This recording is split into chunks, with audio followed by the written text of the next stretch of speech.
In this video, I want to work on a bug that we have that I unfortunately closed down the error message for. But basically, the issue was in our WPP HUD, where we access our game state here. The get game state is returning a invalid value.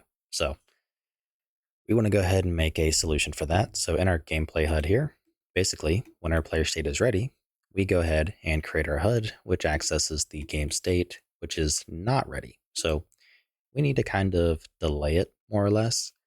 So the way I want to do this is kind of going to be hacky, but we're just going to use a timer essentially, because I really can't think of another way around this other than setting up some kind of system that broadcasts from the game state, which tells the HUD and, all that kind of stuff. And I'd like to keep them completely separate from each other. So let's make a new custom event and let's call it create HUD widget. In here, let's go ahead and move this down and call it. So in the case of on player state ready, we want to go ahead and check if the game state is valid.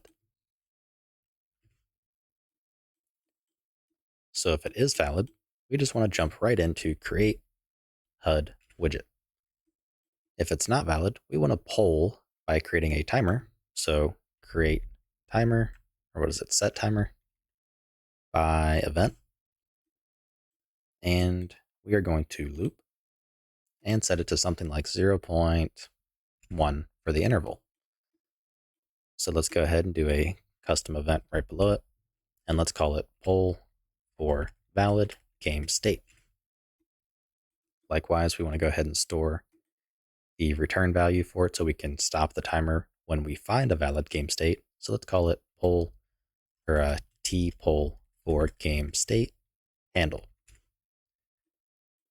So in here, on the poll for game state, if the game state is valid, we want to go ahead and grab our poll for game state and clear and invalidate the timer handle, because that means we have a valid game state. Likewise, we also want to call the corresponding create HUD widget afterwards. So this should be completely fine. It's very unlikely that we are going to get that problem. And I just realized I forgot to disable the barricades from destroying themselves.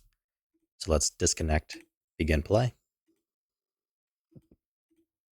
But yeah, so like I said, it's really unlikely that we're going to get that error to appear again.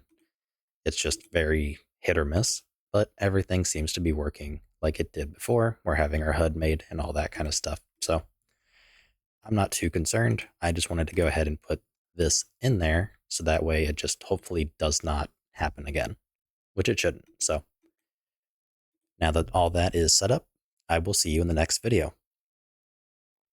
If you like what I'm doing and you want to help support me, you can find a link to my Patreon in the description below, where you can also get early access to this entire series.